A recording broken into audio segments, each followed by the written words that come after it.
Stone never betrays you. Only people betray.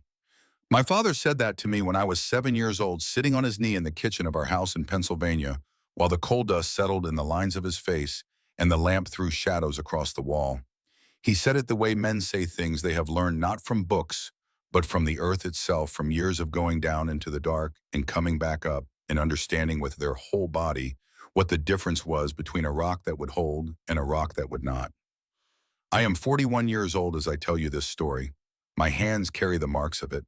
There are calluses on my palms that have been there so long they have become part of my skin, and scars from the work of building that never fully smoothed away, and a particular thickness in the fingers from years of handling stone. When I look at my hands, I see the story written there, in the language of physical work, the same language my father spoke, the same language that saved my brother's life and mine, and the lives of 19 people who came to us in the worst storm the Arizona Territory had ever seen. But the story does not begin in Arizona. It begins in Pennsylvania, in a mine on a September morning in 1870, when the earth decided it was finished with my father. Before I tell you what we built and why it mattered, you have to understand what we lost. You have to understand Henry Brennan Voss, who came from Cornwall, England, with the knowledge of miners in his blood and the patience of mountains in his hands, and who gave his daughter something that the world could not take away, no matter what it tried. Ashland, Pennsylvania, the mining country. The hills around Ashland were not the gentle pastoral hills of paintings. They were working hills stripped and scarred by decades of extraction. The earth turned inside out so that what was underneath could be brought to the surface and sold. The men who worked those hills knew them the way surgeons know a body from the inside, from the parts that nobody else ever sees, with a knowledge that was intimate and dangerous and irreplaceable. My father was one of those men. Brennan Voss came from a line of Cornish miners that stretched back so far into history that his family sometimes joked they had been underground before the Romans came to Britain. He carried in his hands and in his mind a body of knowledge that had been passed from father to son for centuries, knowledge about rock and pressure and the way the earth holds itself together and the ways it does not. Knowledge about temperature and air and water underground, about the sounds that stone makes when it is stable and the sounds it makes when it is not. He was not a formally educated man, but in the things that mattered in the world he inhabited, he was the most educated person I have ever known. Every evening after he came home from the mine, after he had washed the coal dust from his skin and eaten the supper my mother set out, he would sit at the kitchen table with me on his knee and he would teach. Not from books, from memory and observation and the accumulated wisdom of generations. He taught the way the Cornish had always taught, voice to ear, hand to hand, one generation pouring its knowledge into the next like water poured carefully from one vessel into another so that nothing is spilled. He taught me to read rock the way other men teach their children to read letters. Red sandstone, he said, is usually honest. It tells you what it is. You can trust it if you have read it correctly. Shale is a liar. It looks solid until the moment it is not, and by then you are already in trouble. A diagonal crack across a rock face is the Earth's way of telling you to find another way around, because that rock has already decided what it is going to do and it has decided to come down. He taught me to tap stone with a knuckle and listen. A clean, sharp sound like a finger struck against a good oak that was solid rock, load-bearing, trustworthy. A dull, hollow thud that was a stone with voids in it, a stone that carried weakness inside it, a stone that would fail under pressure at exactly the moment you needed it most. He taught me the Cornish principle of dry stone walling. One stone on two stones under one. The joints staggered between layers so that no weakness in one course ran straight through to the next. Big stones at the base, smaller ones rising above. Gravity itself doing the work of mortar, each stone held in place by the weight of everything above it. He taught me about temperature. 6 feet down, he would say with that Cornish music still in his voice, after a decade of American dust, the earth stays at 55 degrees, summer and winter alike. That is why the mines are warm when snow falls above and cool when the sun beats down. The earth has a memory that the sky does not possess. The sky changes every day. The earth remembers what it has always been. That lesson, the lesson about the earth's constant temperature, about the warmth that lives below the surface year-round, was the lesson that would one day mean the difference between life and death for 19 people in an Arizona canyon. But I didn't know that yet. I was 7 years old and I was simply listening to my father learning the way children learn when they love the person teaching them. He also had a notebook. It was a plain thing, a miner's notebook with a stiff cover and pages that had absorbed years of handling, the corners softened with use, some pages stained with the mineral water of underground places. He carried it everywhere. Inside it were sketches, measurements, notes written in his small, precise hand, the record of every significant piece of ground he had ever assessed, every cave or tunnel or rock formation that he had examined and judged by the standards his own father had taught him. He had showed me that notebook hundreds of times. I knew it by heart the way I knew his face. After he died, I kept it. I carried it with me through everything that followed. I was 12 years old when I started carrying it, and I did not put it down for 20 years. The morning of September 6, 1870, my father sat at the kitchen table and drank his coffee strong and black, the way Cornish miners always took it.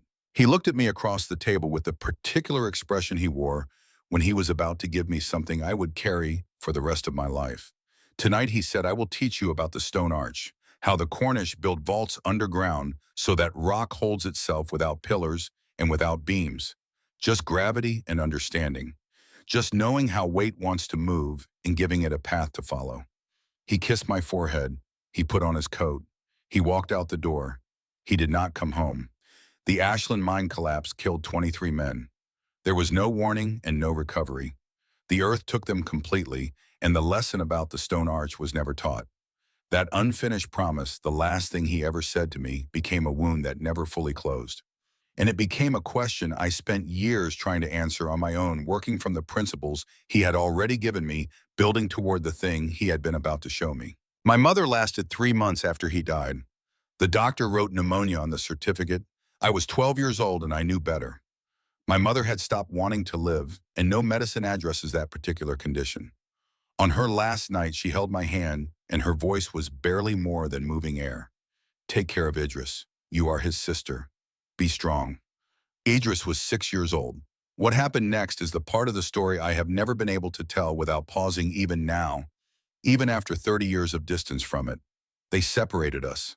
The authorities, with their brisk efficiency, their practical calculations about which burdens could be borne and which could not, decided that 2 orphans were harder to place than 1.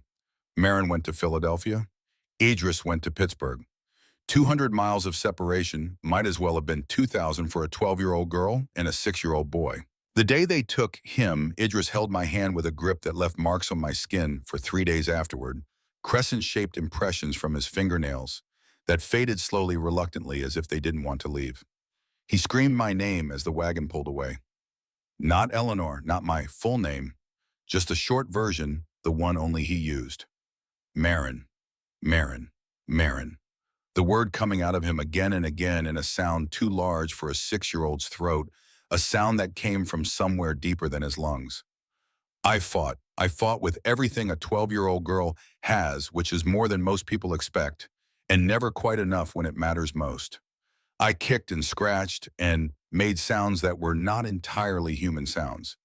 And I watched the wagon turn the corner, and I watched his face get smaller and smaller, and I screamed into the January rain what I had no right to promise but could not keep myself from promising. I will find you, I promise Idris. I will find you. Uh-oh. I was 12 years old, standing in the rain in a dress too small for me, with nothing in my pockets and nothing in my future except a promise I had just made to a 6-year-old boy who could no longer hear me. That promise defined the next 6 years of my life completely. The orphanage in Philadelphia was not cruel. It was simply indifferent, which is a different kind of thing, but not a better one. The food was never enough. The clothes were worn until they fell apart. The education was minimal, just enough literacy and arithmetic to produce servants who could follow instructions, not enough to produce people who might dare to imagine something different for themselves.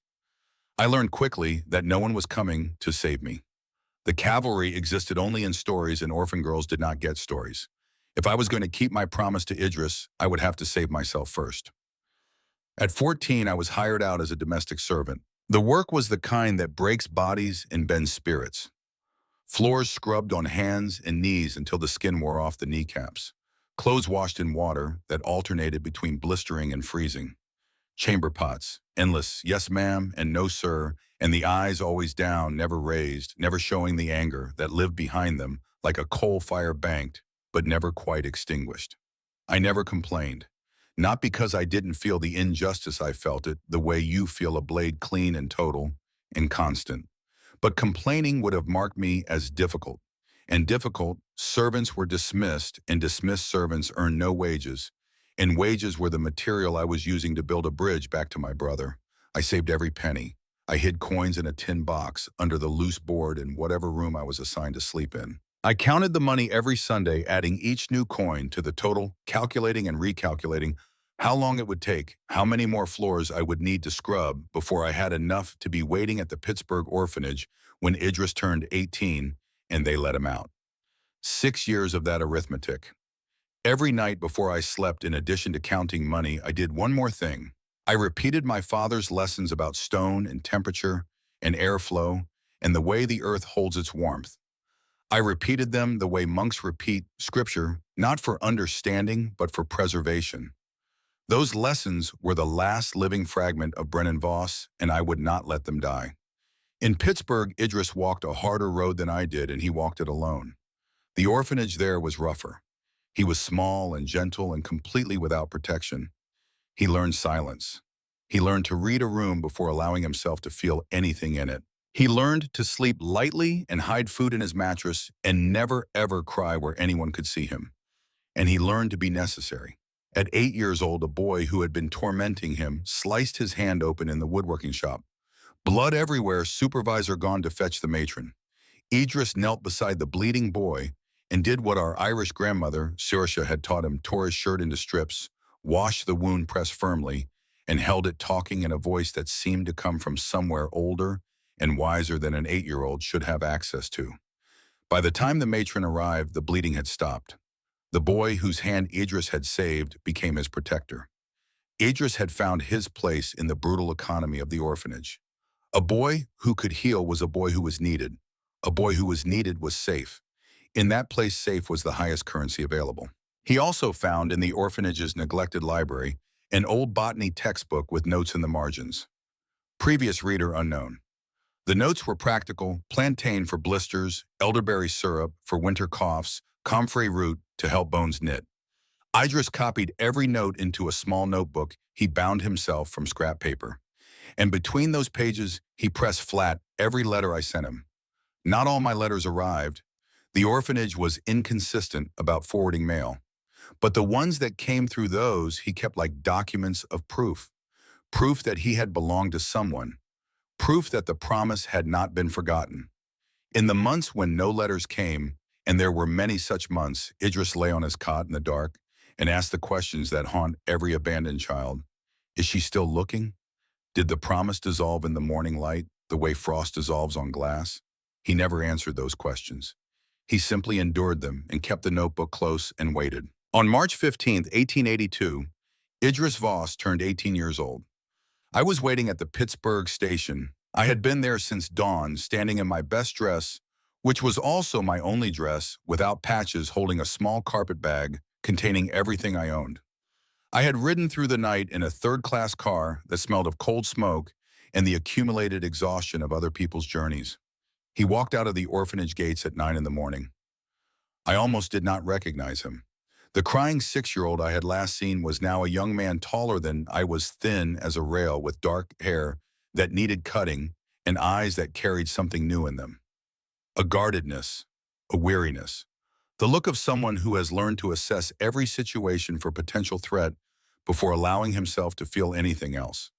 His shoulders were slightly forward, the posture of a person who has spent years trying to be less noticeable. He scanned the crowd with quick, practiced eyes, and then he saw me.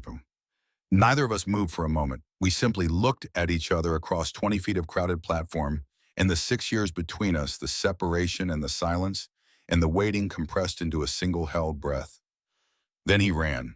He crossed the platform and grabbed hold of me with a grip that was no longer a 6-year-old's grip, and he held on the way. People hold on when they have been afraid for a very long time that the thing they are holding will not be there tomorrow. You came, he said against my shoulder. I promised. We stood like that in the middle of the Pittsburgh station, while the crowd flowed around us like water around a stone. People glanced and looked away. A woman and a young man holding each other. Nothing unusual. The world had its own business. Then he reached into his coat and pulled out a small, battered notebook. He opened it, and I saw my own handwriting, looking back at me. Letters pressed flat between pages of herb notes, the shaky 12-year-old penmanship of the girl who had stood in the January rain and made a promise into empty air. I kept every one he said, every single one. I took the notebook and turned the pages slowly. My own words across the years, each page a layer of sediment, like the rock layers in a canyon wall. I closed it and handed it back to him and told him what we had. $47. Everything I had saved in 6 years. He looked at me with the question in his eyes. We go west, I said, Arizona territory. Land is cheap there. We build something of our own. We bought train tickets as far as our money would take us, and then we walked. Ohio in the last of winter, Missouri in early spring. The long, flat, open country of Kansas, and then into the territories, the land opening up around us, until it felt less like geography and more like the idea of space, of distance, of a world that had not yet decided what it was going to be. We picked up odd jobs as we moved. I mended clothes for anyone who would pay.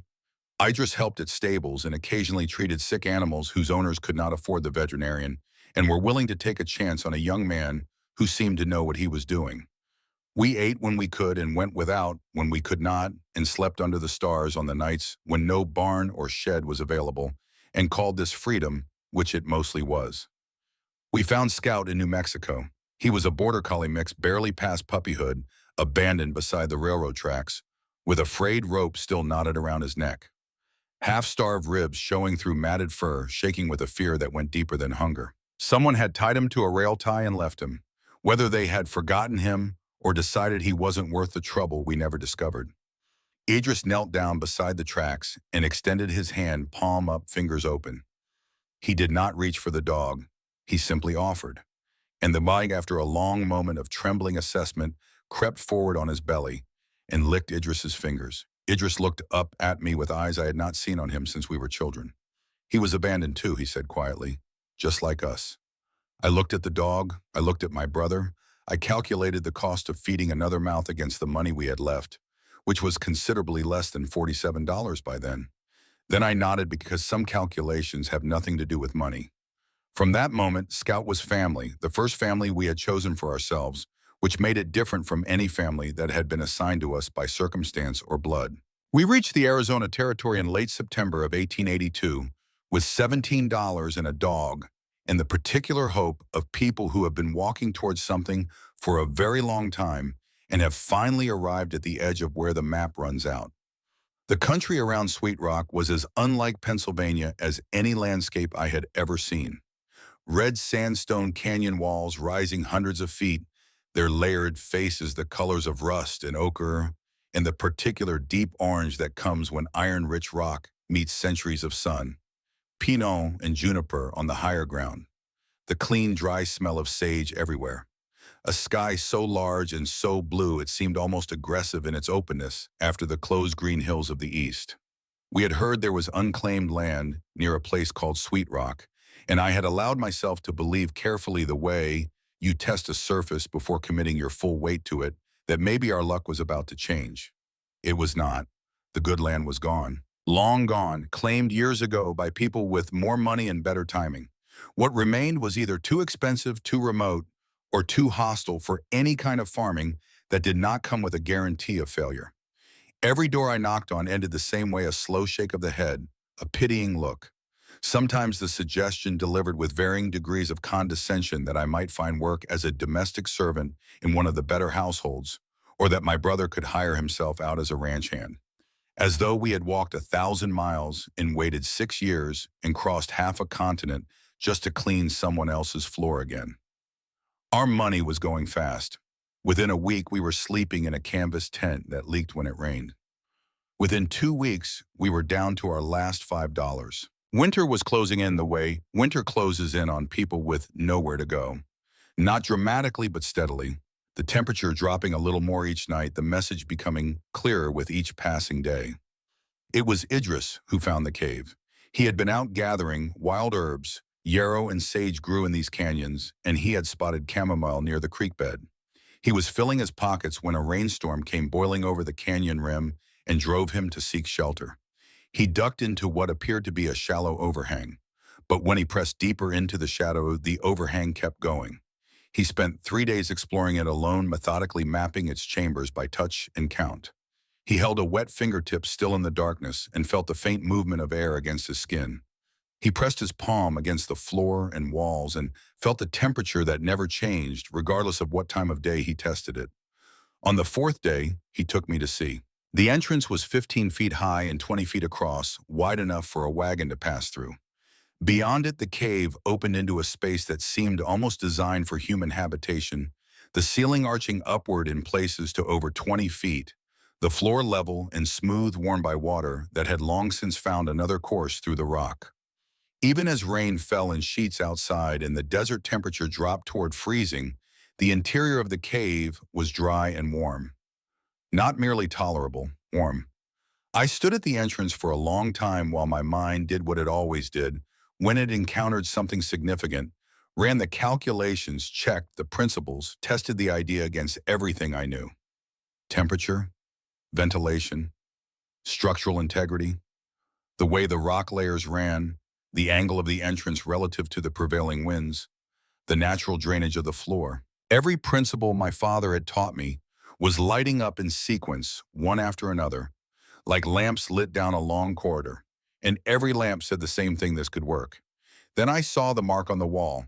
It was near the entrance, carved into the stone at shoulder height, almost invisible unless you knew what you were looking for. A small, precise carving crossed with a pick and shovel arranged around it. The symbol of Cornish miners. A tradition older than America, a mark that working men from Cornwall had been leaving in stone for centuries, a message in the silent language of those who go underground for a living. Someone from my father's homeland had stood in this spot and carved this mark. I reached out and touched it with my fingertips. And then I did something I had not done since my mother's funeral, and I opened the notebook I had been carrying for 12 years. Father's notebook. The one with the stiff cover and the soft corners, and the pages marked with the mineral water of underground places.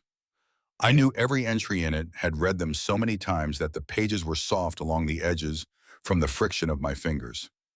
But there was one entry I had returned to more than any other, an entry I had read 100 times without knowing exactly what it meant. Red Canyon, Arizona Territory, September 1867. Cave system in north wall. Entrance stable. Interior temperature consistent at 55 degrees Fahrenheit. Connection to deep formation confirmed. Ventilation natural through ceiling fissures. Could shelter 20 people comfortably if properly walled and fitted. Worth returning to. He had been here.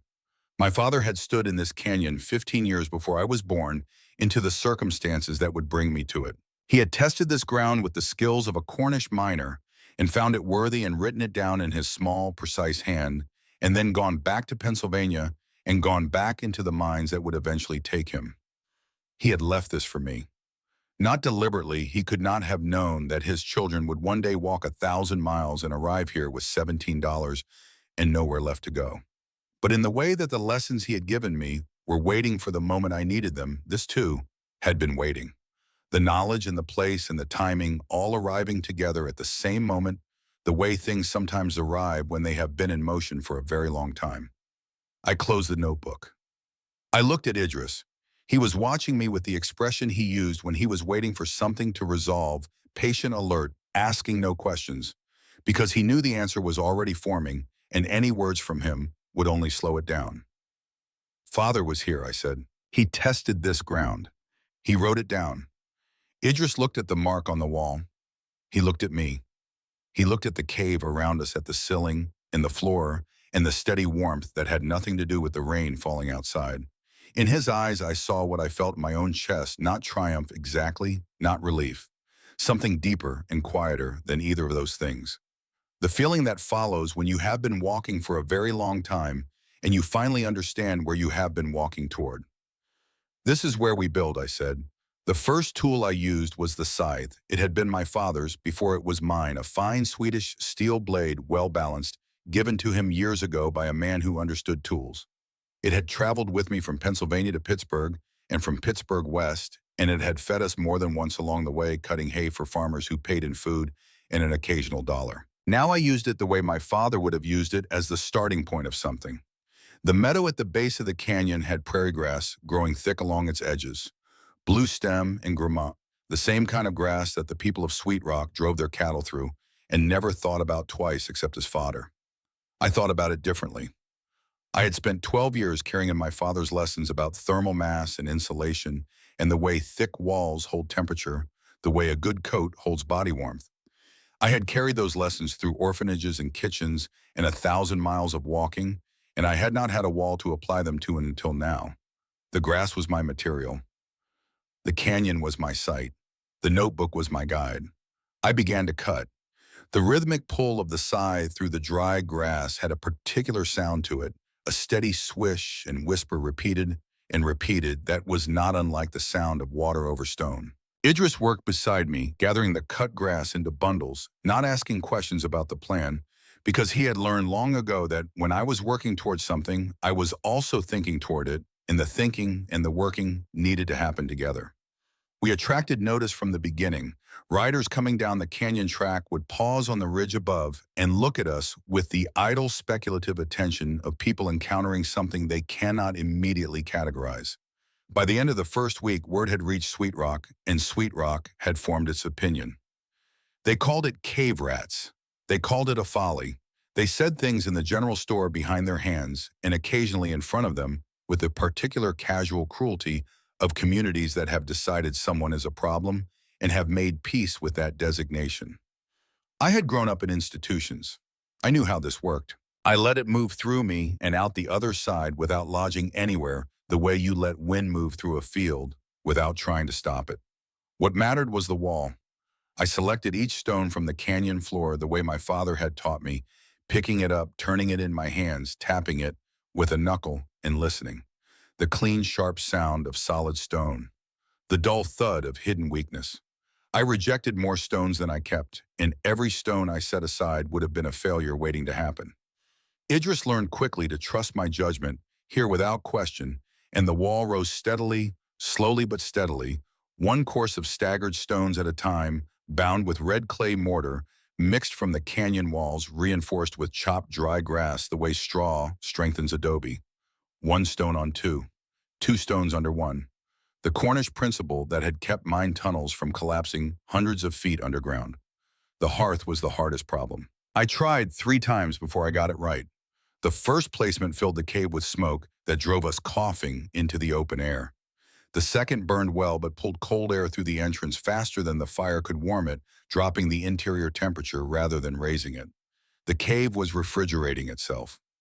The third time I did what I should have done from the beginning. I took a candle and I walked the entire interior, slowly holding the flame at arm's length and watching it with a concentration that excluded everything else. Where the flame leaned, air was moving. Where it stood straight, the air was still. I spent an entire afternoon on this, mapping the invisible architecture of airflow inside the cave, the currents and eddies and channels created by the temperature difference between the deep interior and the outside air, shaped and directed by the contours of the rock itself. And I found it. A spot along the left wall where 2 currents met, a warm current rising from the depths heated by the Earth's own constant temperature and a cooler current from outside. Where they collided, the warm air pushed the cool air upward, creating a natural chimney effect that funneled directly toward a cluster of fissures in the ceiling above. I built the hearth in that exact spot. The smoke rose in a clean column and vanished into the stone as though the rock itself were inhaling it. The warmth spread outward from the fire in all directions, filling the cave the way sunlight fills a room when the curtains are pulled open, not from a single source, but from everywhere at once, the stone walls and floor absorbing it and returning it, the temperature climbing slowly and holding. When I saw the smoke disappear cleanly into the ceiling, I sat down on the stone floor, and I did something I had not done since standing at my mother's bedside 12 years before. I wept. Not from grief and not from exhaustion, though I had earned the right to both. I wept because the lesson my father had promised to teach me, the lesson about how things hold themselves up when they understand how forces move, I had just taught myself. Working from every principle he had given me, following the logic of what he had started, I had found my way to the thing he never got to show me. He had given me enough. Not every answer, but every tool I needed to find every answer on my own. It was into this world, the cave with its new walls and its working hearth, the two of us establishing the routines of a life, the canyon around us settling into the rhythms of a home, that Harlan Croft arrived on a November morning with three of his men behind him and a look on his face that I recognized immediately. The look of a man who has spent his entire adult life being obeyed and who has just encountered a situation that has not yet received the message. He was a large man in his middle 50s, barrel-chested with thick hands, and the bearing of someone accustomed to looking down at everything from the height of a saddle. He rode up to the cave entrance and stopped there without dismounting, which was itself a declaration. A man who will not get down from his horse is a man who has already decided he is not here to negotiate. "So you are the cave dwellers," he said. His voice was the voice of a man who has never needed to raise it because the people he talks to are always listening. "I am Marin Voss. This is my brother Idris. This is our home." He looked at the wall. He looked at the door in its frame. He looked at the thin line of smoke from the stovepipe rising against the pale winter sky. His expression did not change exactly, but something moved behind it, a rapid internal calculation, the kind that only shows at the edges. "I have work available," he said. "You can cook and clean in my household. Your brother can work my stables." "Thank you," I said. "But we have a home and we can find our own work." Something shifted in his face, a flicker of surprise that curdled quickly into something harder. I had encountered this particular reaction before, the specific anger of a powerful man who has heard the word no from someone he has already decided does not have the right to say it. "You think you are better than working for me." He leaned forward in the saddle until his shadow crossed my face. His voice had dropped to the register his men recognized as dangerous. "You who live in a hole in the ground. I think we are capable of taking care of ourselves." He was quiet for a moment, assessing me with the flat, deliberate attention of a man deciding what category of problem I represented. Then he leaned back. "Let me tell you something. The 40 acres near Miller's Creek that you inquired about when you arrived in town. I purchased that land last week." He said this without any particular emphasis, the way you state a fact that is simply true and requires no elaboration. "Every decent plot within 20 miles of Sweet Rock belongs to me or to someone who owes me everything they have. So unless you plan to spend your lives in that cave, eating roots and sleeping on rock, you are going to need my help. And when that day comes when you come to my door, remember that I offered you kindness first." He turned his horse and rode away. His men followed. The sound of their hooves echoed off the canyon walls long after they disappeared. I stood at the entrance to the cave and I thought about what he had said. He had purchased the land. Not because he needed it. A man with thousands of acres of prime grazing did not need 40 marginal acres near a creek. He had purchased it to close a door, to make certain that the two orphans living in a canyon cave could not acquire the kind of land that would allow them to be anything other than dependent on him. But there was something else in what he had done, something that only made sense when I thought about it later, in the way that certain things only make sense when you step back from them. He had known which land we wanted. He had known we had inquired about Miller's Creek. He had moved quickly within days of our arrival to block that specific option. That was not the casual exercise of power. That was a man who felt threatened. A man who felt threatened by two orphans with $17. I went back inside. Idris was at the small table near the hearth. His herb notebook open, his handwriting, filling another page with the quiet, focused attention he brought to everything that mattered. Scout lay at his feet, his head resting on his forepaws, watching the fire with the steady satisfaction of an animal that has been cold and is cold no longer. I sat down across from my brother. "He wants to destroy us," I said. "Not because we have offended him, because we exist in a way that suggests we don't need him." "What do we do?" Idris asked without looking up from his notebook. I thought about my father's voice, about the lesson repeated so many times it had become less a statement and more a fundamental law. Stone never betrays you, only people betray. "We make this place undeniable," I said. "We make it so good, so solid, so evidently better than anything else in this valley that no amount of mockery or pressure or hostility can outrun what it actually is. We finish what we started. and then we wait for winter to show them all exactly how wrong they were. Idris closed his notebook. He looked up at me. In his eyes, I saw what I had always seen there since the day I watched a wagon carry him away in the rain, the particular trust of a person who has been waiting for someone to come back for them, and who, when that person finally arrived, decided to trust them completely. Then let's finish it, he said. Outside, the wind came down from the canyon rim with the first serious cold of the season. It moved through the canyon and hit the stone wall and found no purchase there and moved on. The wall held. We went back to work. The first thing Harlan Croft took from us was the water.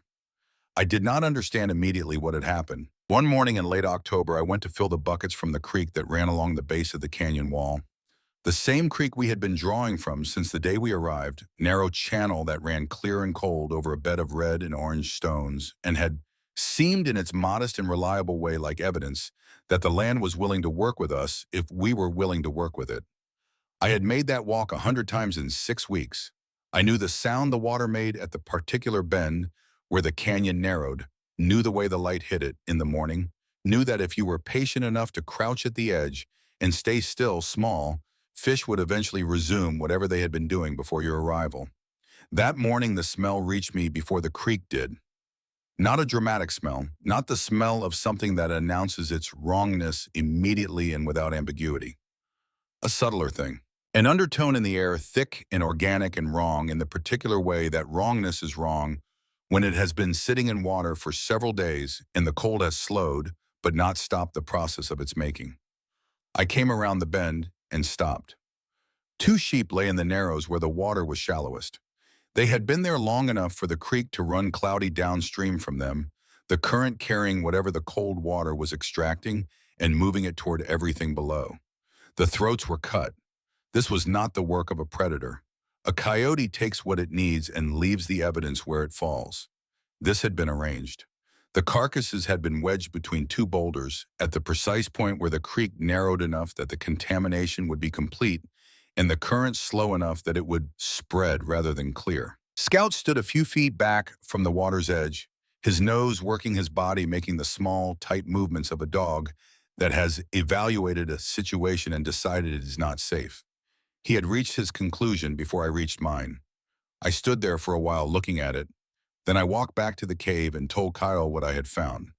He was quiet when I told him the way he was quiet when he was moving something from one part of his mind to another, processing it through the filter of everything he knew about harm and response, and the specific pathology of a man who would send someone to do this before dawn so that neither of us would see it happen. He looked at the water containers along the inner wall, the ones we had filled the day before. "How much do we have?" he asked. 3 days, I said. 4 if we are careful. He nodded. Then he went to the corner where he kept his notebook, the one from the orphanage, thick with pressed letters and marginal herb notes and 6 years of Kyle being kale, and he opened it to a blank page and he started writing. I watched him without speaking. What he was doing was what he always did when the world presented a problem. He reduced it to its components and addressed each one in order. Water sources, he said, writing as he spoke. Not the creek, the well option we can dig. There is a seep at the base of the north wall. Remember I checked it in September. I wanted to see if it was reliable enough to. He paused and wrote something. We need to go 30 feet north and down 12. The ground is hard, but it is workable.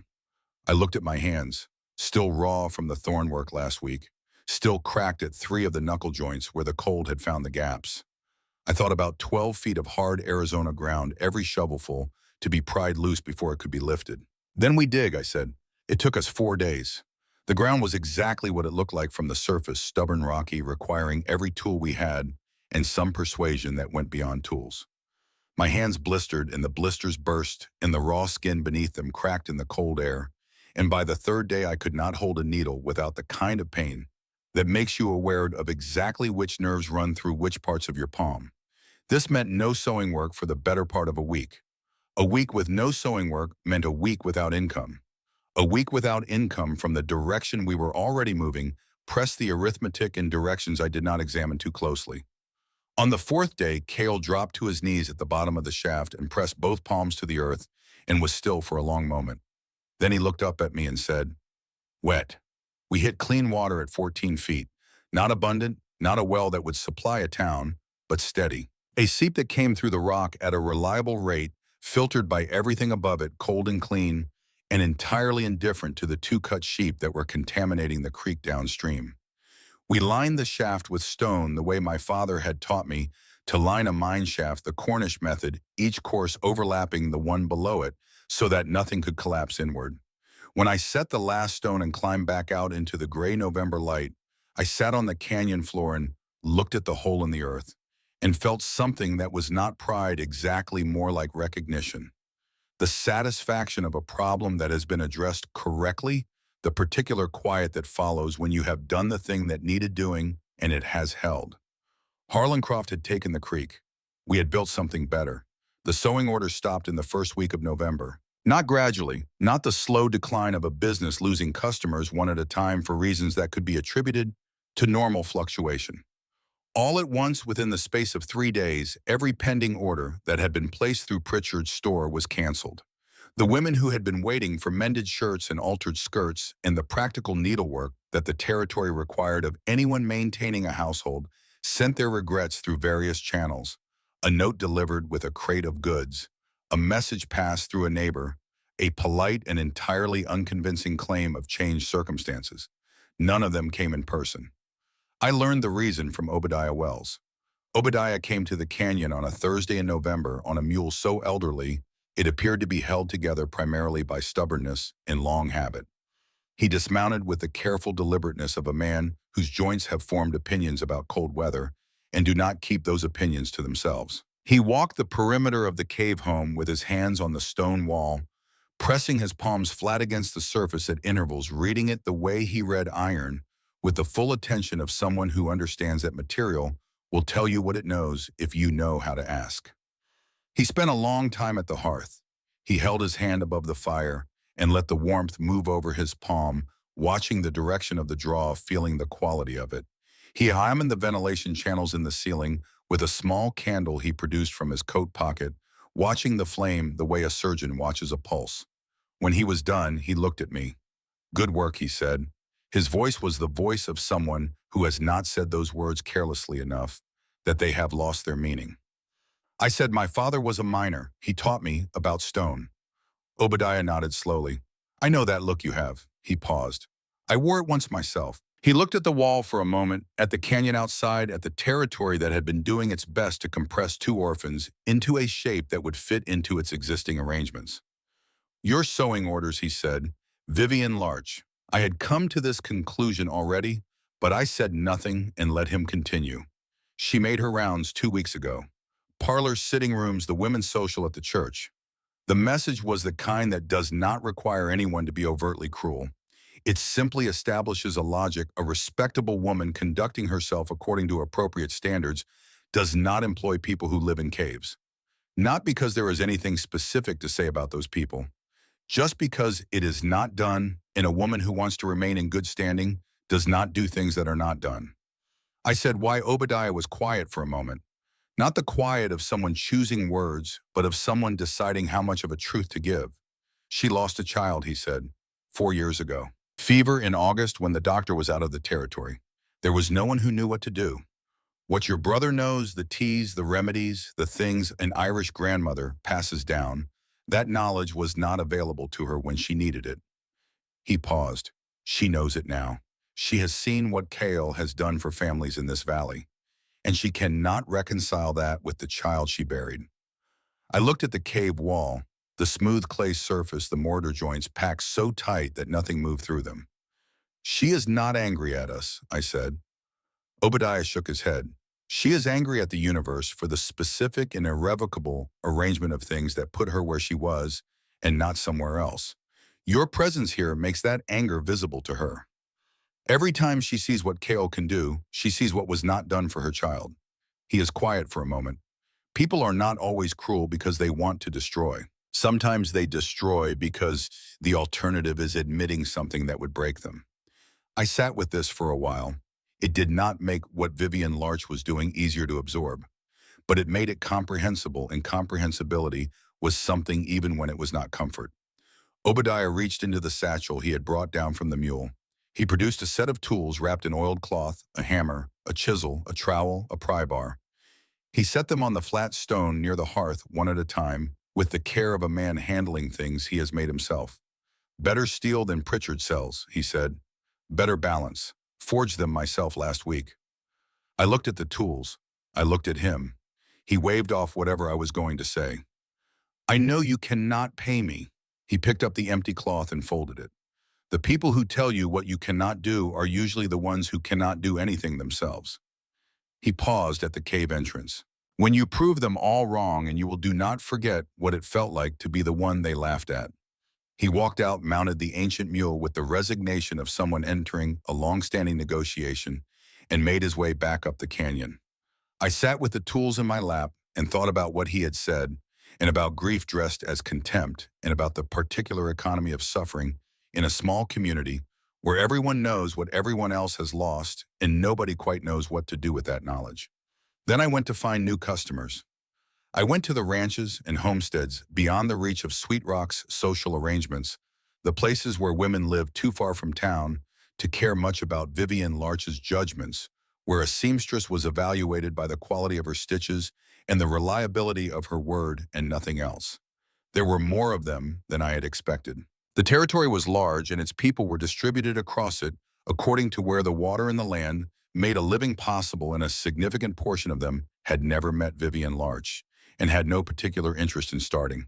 Within 2 weeks, I had replaced most of the income I had lost. The new customers were harder to reach, longer walks, colder roads, more time between pickup and delivery, but they were steady, and they did not care where I slept. The world I was learning again is always larger than the people who try to make it small. The attack on Cahill happened on a night in mid-November when he had stayed late at a homestead 3 miles east. A child had been sick with a chest cough, the kind that settled in the lungs and refused to leave building through the night until the sound of it woke the parents and kept them awake after listening for the quality that would tell them whether it was getting better or getting worse. Cale had gone in the afternoon, had assessed the child, had prepared what he needed, and stayed to make sure the first treatments were working and to reassure a mother who needed reassurance as much as her child needed medicine. By the time he started home, the moon had gone behind clouds and the road was dark. He did not tell me immediately what happened. He came in through the cave door, moving carefully, and Scout was on his feet before Cale was fully inside, pressing against his legs, with the particular insistence of an animal that has read something in the person's movement and is offering contact as information. I was near the hearth, and I saw the way Cale was moving the extra care with each step, the way his left arm held close to his side, and I stood up. He sat down on the bench near the fire. In the lamplight, I could see the scrapes on both his knees showing through the torn fabric of his trousers, and the particular tightness around his eyes that is pain managed rather than pain absent. They took the satchel, he said, his herb satchel, the one that had taken months to assemble, months of gathering and drying and preparing and labeling every packet, placed with the careful precision of someone who understood that a medicine improperly stored or improperly identified could do more harm than no medicine at all. Everything he had built toward that winter's work. He told me what had happened in the flat, factual voice he used when he was keeping the emotion below the surface, where it could not interfere with the information. 2 men in the dark. He could not see their faces. They had said one thing: Harlan Croft's name, a message, the suggestion that certain people should understand their position relative to the arrangements of the valley. Then they had taken the satchel and emptied it into the mud and ground the contents into the road with their boot heels, slowly, methodically, making sure he was watching. When I finished listening, I sat very still for a moment. I wanted to tell him we should go directly to whoever passed for law in Sweet Rock and report what had happened. But we both knew what that would accomplish. There were no witnesses. The men had worn no identifying marks. Any complaint would be our word against the arrangements of a man who had built most of what the valley ran on, and the valley knew which direction that balance tilted. I wanted to tell him we should confront Harlan Croft directly in the light in the town, in front of the people who knew his name and what it meant, and would have to watch his face when we said what his men had done. Cale looked at me. He knew both of these things were in my mind. He was quiet while I worked through them and arrived at what I already knew. He wants us to react, I said. Not because I was certain of this, because I had learned in 10 years of being a person who other people thought they could push around without consequence, that the most reliable predictor of what a powerful man wants from a powerless one is the reaction, the angry letter, the public accusation, the move that can be characterized as instability, as aggression, as proof that the person complaining is the kind of person who cannot be trusted with their grievances. The justification that comes after the fact, wearing the clothes of the original provocation. If we give him that, I said, he has what he needs to have us removed. Cale looked at his hands. Then he looked at the cave wall. The wall he had watched me build stone by stone over 3 weeks, the mortar he had helped mix the hearth he had learned beside. Then we rebuild, he said. He said it the way I had said, let's dig when we found the contaminated creek. The flat matter-of-fact voice of someone who has identified what needs to be done and is moving toward the doing of it. He opened the notebook. He started writing. The night Clara Croft came to the cave, I was awake. It was late November, well past midnight, I know, because the fire had burned to coals, and I had let it go low because the cave held its warmth, the way it always held its warmth, the walls releasing back through the dark hours what the day had given them. I had been lying awake the way I sometimes lay awake, not from anxiety exactly, but from the particular alertness that 12 years of living in situations where you could not afford to be surprised had installed in me as something close to involuntary, the mind running its quiet inventory of what was present and what was not. So when the knock came, I was already sitting up. A soft knock, barely audible above the faint sigh of air moving through the cave's upper fissures. The knock of someone who was not entirely sure that they had the right to be making it. I crossed to the door and opened it. The woman on the other side was dressed too well for midnight in a canyon. A wool cloak that had been made for someone who spent their time in rooms with fires and not on rocky paths in the dark. Her eyes went to the cave interior, first a quick, instinctive assessment, and then to my face, and what I saw in them was a complicated thing. Not what I had expected from a woman whose husband had spent 2 months systematically trying to make our lives impossible. Not contempt, not the careful, studied indifference of someone who has decided another person is beneath the level at which acknowledgement is required. What I saw in Clara Croft's eyes was the specific and unmistakable expression of a mother who has run out of options and has arrived at the last one available to her, with the full weight of that exhaustion in her face. My daughter, she said. Her voice was very low. She is 8 years old and she has been sick for 3 weeks, and the doctor in town has tried everything he knows and told me there is nothing more he can do. I said nothing. I waited. She had not come to ask easily. I could see the effort in the set of her jaw, the careful way she was holding herself upright against the pull of everything she was carrying. She had walked here from the Croft Ranch 2 miles of canyon path in the dark because she had not been able to take a horse without the ranch hands knowing. And the ranch hands knowing meant Harlan knowing, and Harlan knowing was not a thing she had been able to allow. Her husband had spent 2 months trying to destroy us. She had come to ask us to save her child. Please, she said, I have heard that your brother has remedies. Remedies that actually work. She paused. I will pay whatever you ask. I will do anything. I looked at her for a long moment. I thought about the contaminated creek and the men in the dark road and the satchel ground into the mud. I thought about Cale rebuilding his supplies from scratch, the patient, methodical way he had done it, gathering again, drying again, labeling again, the same steady competence applied to the same task a second time without complaint. I thought about what kind of person does not hesitate even then. Then I stepped aside and called Cale's name. He appeared from the sleeping area, still half asleep, his hair disordered, scout materializing at his heels. He looked at Clara Croft standing in the cave entrance. He looked at me. I did not say anything because I did not need to. He turned back to Clara. Tell me about the child, he said. Her symptoms. How long? What the doctor tried. Clara told him, her voice gaining strength as she spoke, the relief of being asked specific questions by someone who was listening to the answers rather than forming a response while she talked. Cale listened with the focused, unhurried attention of someone for whom listening is itself a form of work. He asked 2 questions when she finished. He nodded once. Bring her tomorrow night, he said. Same time. Come the same way you came tonight. He paused. Your husband must not know. Clara Croft closed her eyes for a moment. When she opened them, there was something in her face that had not been there before. Not gratitude exactly, something larger than gratitude, more complicated. The expression of a woman who has been carrying something alone for a long time and has just been offered unexpectedly a set of hands that will help bear it. He would rather she suffered than accept help from people he considers beneath him, she said quietly. Your husband's pride is his own to carry, I said. Your daughter should not have to carry it for him. She left the way she had come, stepping back into the dark canyon with the particular careful step of someone navigating by memory rather than by sight. Cale and I stood at the cave door for a moment after she was gone. He looked at me. Then he went to his notebook and started writing what he would need for the first treatment. Ada Croft was 8 years old, and for 3 weeks her lungs had been doing battle with something that the doctor in Sweet Rock had thrown 3 different powders at without apparent result. She came to the cave in secret, wrapped in a coat that was too large for her because her mother had taken it from the hook by the back door, rather than her regular coat which hung in the hallway where it might be noticed. She came with her mother and without her father's knowledge, and she came for 23 consecutive nights. She was a serious child, not a frightened one she had. I came to understand a capacity for calm in situations that would have alarmed a less self-possessed 8-year-old. She watched Cale work with the focused, respectful attention of someone who has decided that this person knows what they are doing and has therefore delegated the worry to them. She drank whatever he gave her without complaint. She answered his questions accurately and without drama.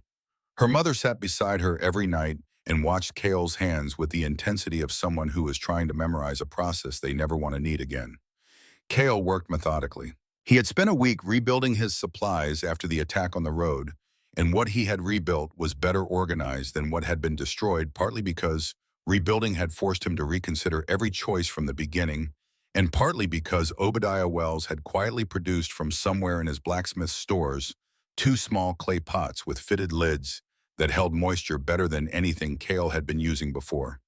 He treated Ada with yarrow tea and honey and the specific combination of dried sage and chamomile that his grandmother Saoirse had used for chest ailments, the recipe she had tested on Cale himself when he was small and sick in a Pennsylvania winter, the one she had explained to him in the patient, thorough way she explained everything, as though she understood that someday he would need to know not just what to do, but why it worked and what to listen for when it was working. The process was not dramatic.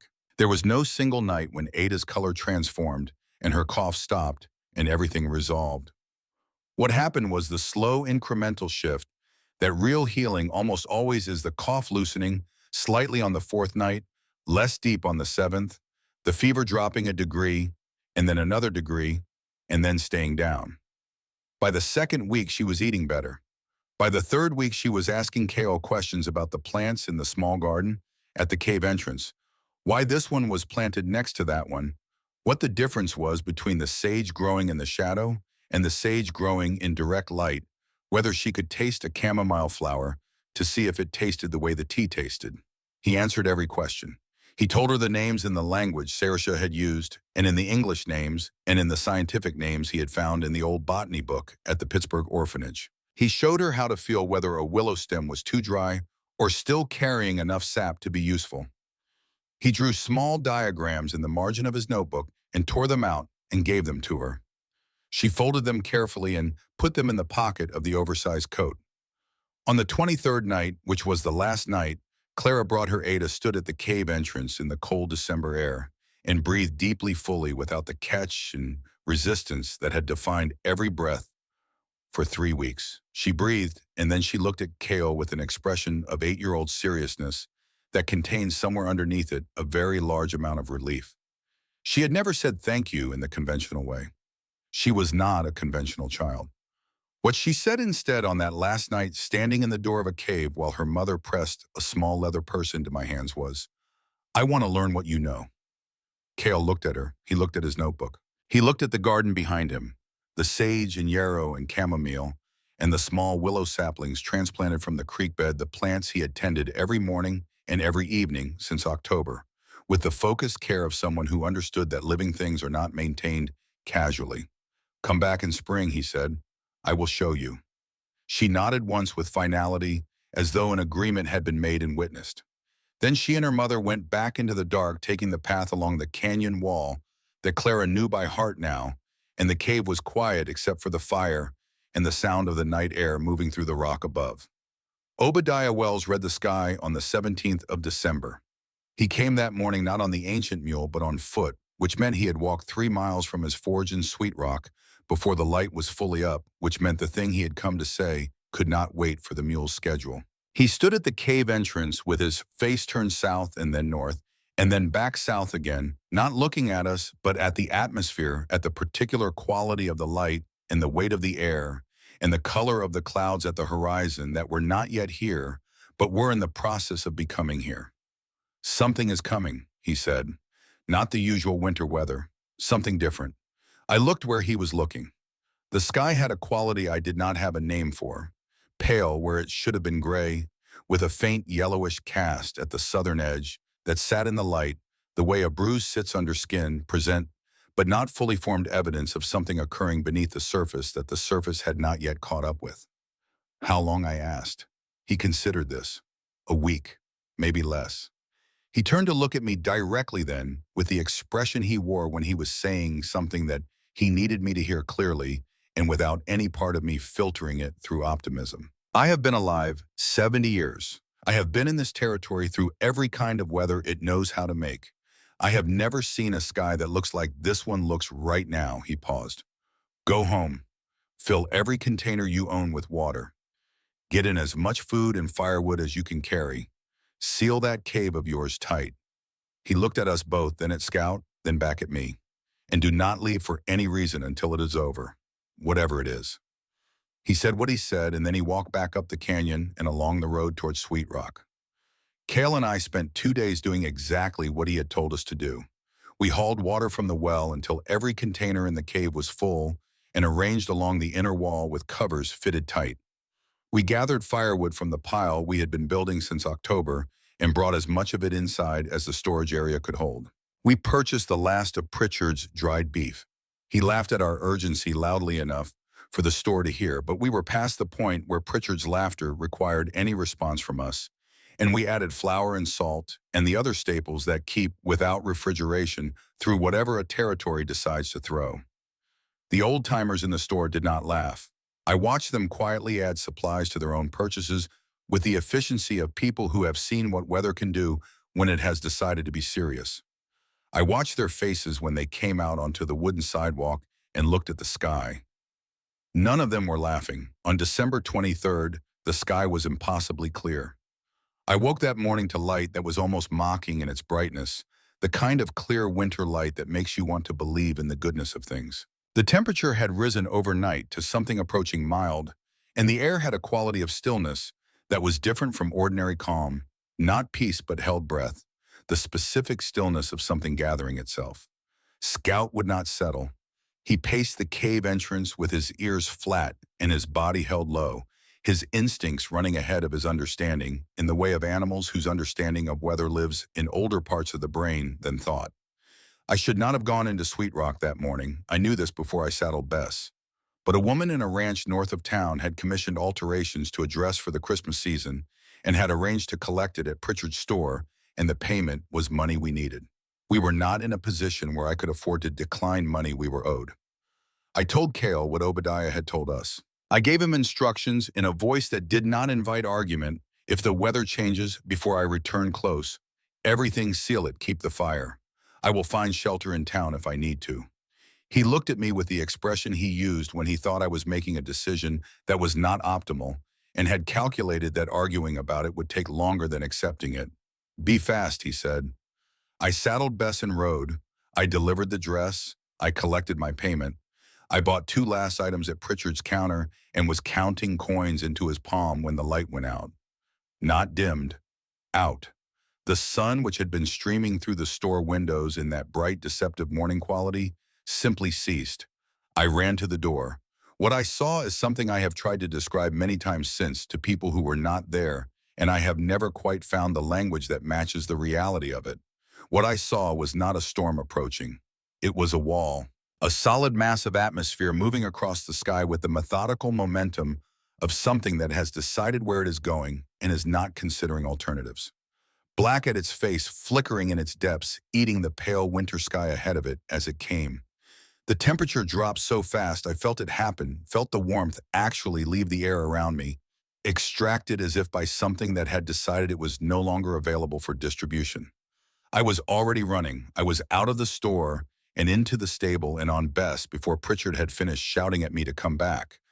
I heard his voice behind me saying things about deing and foolishness, and I did not stop because I had made a promise in a Pittsburgh rain 12 years ago, and I had kept it through every version of difficulty the world had sent since, and I was not going to stop keeping it because a man in a store was worried about my choices. Kyle was in that cave 8 miles away through country that was about to become something it had not been when I rode through it 2 hours ago. Bess knew. She had been a steady, reliable animal for the 3 months we had owned her. Not young, not spectacular, but honest in the way of good horses doing what was asked without drama or complaint. When I came into the stable, she was already moving with a quality of urgency that was not her ordinary quality. Animals know before we do always.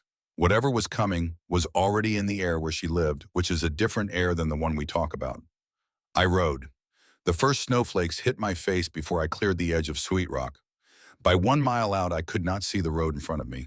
Not reduced gone. The storm had arrived with the completeness that Obadiah had warned about, and the sky had promised, and what it brought was not snow in the ordinary sense of snow, but something that traveled horizontally driven by wind at a speed that meant each flake hit exposed skin with the force of something small and cold and absolutely determined. The landmarks I had memorized over 3 months of riding this route had ceased to exist as distinct things. The split oak at 2 miles, the dry creek crossing at 4, the rock formation at the halfway point that looked like a fist raised against the sky, all of it dissolved into the white that was coming from every direction. At once, the storm making no distinction between up and down and forward and back, treating all of them as equivalent options for the direction of its arrival. I guided best by the knowledge of my body, the feel of the grade under her hooves, the particular way the canyon country corrects a drift to the north if you do not compensate, the angles I had walked and ridden until they lived in my legs and my hands rather than in my thinking. At some point, Bess stumbled. I knew before it happened, felt the change in her movement, the subtle shift in weight, that a rider knows the particular quality of a horse whose front legs have met more resistance than expected. Then she went down. Front legs into a drift that had built to her chest without my being able to see it in the whiteout, and I went over her shoulder and into snow so deep that it received me entirely closing over me to the waist, and the cold that hit was not the cold of air, but something more total, of being inside rather than beside of temperature applied from every direction simultaneously. I tried to stand. My legs had stopped listening to me. Not numb in the ordinary sense of numb, something more specific. The cold had reached the communications between my brain and my limbs and was interfering with the signal the way a storm interferes with a telegraph line, degrading the message before it can complete its journey. I knew what was happening. My father had taught me about hypothermia in the matter-of-fact, specific way he taught me everything dangerous not to frighten, but to prepare. He had described the stages the way he described the stages of a mind collapse, first this, then the point at which the situation becomes irrecoverable. He had told me about the lying warmth, the false comfort, the chemical mercy the brain produces at the end that makes dying feel like falling asleep in a room that someone has finally gotten warm enough. I lay in the snow.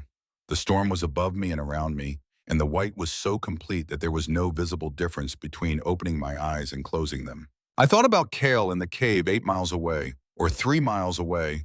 I was no longer entirely certain of the distance. I thought about him coming to Pittsburgh, walking out of the orphanage gates with his shoulders hunched forward and his guard already up and his eyes scanning the platform for threats before they found me. I thought about the grip of his hands when he finally got to me. Stronger than a 12-year-old's had been. The grip of someone who had decided that this time he was not going to be pulled away. I thought about being 11 years old in a January rain, watching a wagon turn a corner and recede, carrying my 6-year-old brother away from me, and the specific quality of that particular alone, the alone of being separated from the only person in the world who was yours, who you were supposed to protect, who you had promised and promised and promised. I am sorry, I said into the snow, into the storm, into whatever was still receiving what I had to send. I am so sorry. The hands that found me were not gentle in the way of hands that are managing a delicate situation. They were the hands of someone in a hurry, someone who had been moving through this storm with a specific purpose and had arrived at the object of that purpose and was acting with the efficiency of urgency. They grabbed without asking permission. They pulled. I tried to speak. I heard a voice somewhere above me saying my name. I heard it through layers of cold and white and the beginning of the false warmth that my father had warned me about. I heard it the way you hear something through stone, transmitted and changed by the passage. Then Scout was on top of me, his full weight, his whole shaking warm body pressed against my chest, with the absolute conviction of an animal that has decided that what this situation requires is direct application of warmth, and there is no more nuanced version of this available at short notice. His tongue found my face. The heat of him was shocking against skin that had stopped registering a temperature the way it should. Obadiah Wells said my name again closer now, and I understood that he was the hands that had found me, and that Scout was the reason he had been able to. "Get up," he said. "I cannot carry you the whole way. I am going to need you to give me something." I gave him what I had, which was not much. He put my arm across his shoulders. He started moving. I moved with him in the disjointed, cooperative way of someone whose body is partially available for instruction. Scout pushed against my right side a warm, insistent pressure that kept me from leaning the wrong direction. We moved through the storm. Obadiah navigated it the way I had navigated my portion of it, by the knowledge in his body, by the feel of the grade, and the angle of the wind, and the accumulated geography of a man who had been walking this territory for 30 years and knew it in his bones rather than in his eyes. At some point, I heard the sound of the canyon walls before I could see them. The particular way the wind changes quality when there is stone on both sides. The acoustic difference that a canyon makes in the sound of a storm. Then the cave door. Then warmth. Real warmth, not the lying kind, the warmth of a space that had been sealed and tended and had held its temperature through everything the storm had sent against its outer surfaces. 60 degrees constant earned. I went down on the packed earth floor, and Kale was there, and Scout was there, and I was aware of these facts in the way that you are aware of things when you have come back from somewhere that was taking you in a direction you could not have returned from by yourself. "Obadiah," I said, "his leg." "He is here," Kale said. His voice had something in it that it usually did not have. He was already at the stone bench where Obadiah had sat down, already examining the leg with his hands, already doing the methodical, competent work of someone assessing a problem and beginning to address it. "I broke it getting you up the canyon wall." "Ice," he went down sideways. From the bench, Obadiah's voice. "Small price," he said. "Worth it." Outside, the storm continued in the way it had been continuing, with the absolute commitment of something that does not negotiate. It worked at the outer surfaces of the cave with the patient industry of all the things that try to get in when you have built something to keep them out. The walls held, the fire held, the temperature held. Kale worked on Obadiah's leg with the supplies he had prepared and the knowledge Saoirse had given him, and the specific focused gentleness of someone who has been practicing gentleness in hard conditions for long enough that it has become his natural register. He set the bone. He wrapped it.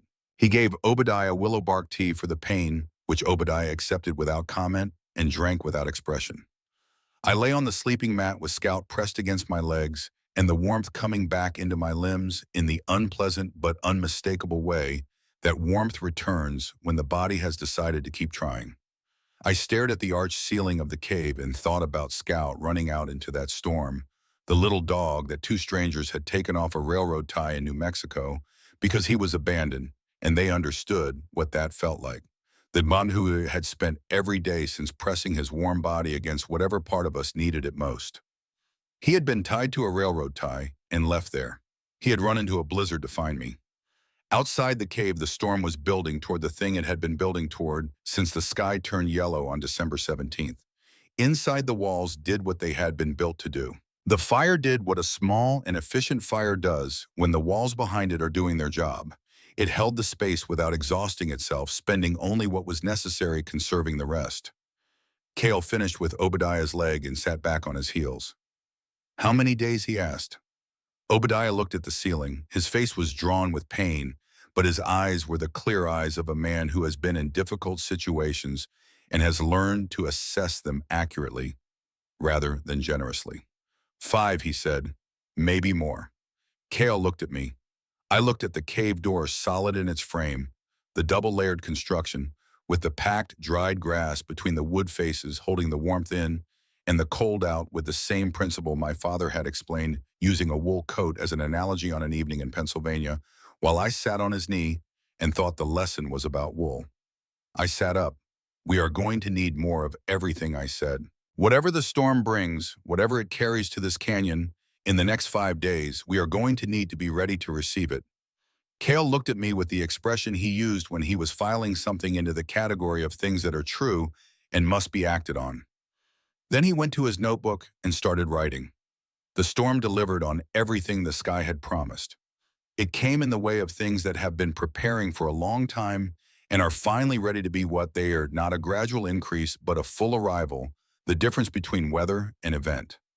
By the morning of December 24th, the world outside the cave had become a different category of place. The wind was not moving air from one location to another. It was the atmosphere in total transformation, all of it in motion, indiscriminate and indifferent, treating the canyon country with the same leveling force it applied to the plains and the mountains and everything in between. Scout did not go to the door that morning. He lay on the sheepskin near the hearth and watched it from a distance, which told me something about the quality of what was on the other side. Obadiah's leg was elevated on a folded blanket. He had slept badly. I had heard him in the night, the careful, controlled breathing of a man managing pain that he had decided was not going to be given the satisfaction of a sound, and in the morning he looked drawn and very still, with the particular stillness of someone who has made an inventory of their available resources and is allocating them carefully. Cale changed the wrappings and gave him tea and a poultice of dried comfrey root mixed with water from the well, the recipe his grandmother had described for bones that needed to knit. He worked without ceremony efficiently, the way he worked everything, making the decisions that the situation required without consulting anyone about whether the decisions were welcome. We settled into the rhythms of waiting. I had done a version of this before the domestic management of a confined space through a period of external hostility, though never at this scale and never with a broken-leg blacksmith in the corner, and a blizzard that the sky had been forecasting since mid-December. I rationed the firewood with the calculations of someone who does not know how long the denominator will be. I prepared meals from the stores we had laid in, stretching them with the competence of years spent learning to make what you have go further than it looks like it should. Cale tended Obadiah and tended his herb stocks and wrote in his notebook and read by lamplight and occasionally went to the cave entrance and opened it a fraction of an inch and stood there listening to the storm with the focused attention of someone trying to learn its language. On the second day, he said, "Someone is out there."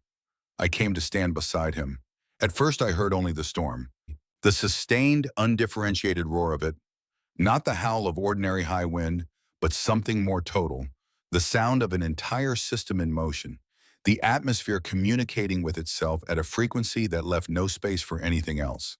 But then at the edge of it, a different quality, a variation in the sound that was not the canyon walls, or the stone or the branches of the scrub vegetation along the rim.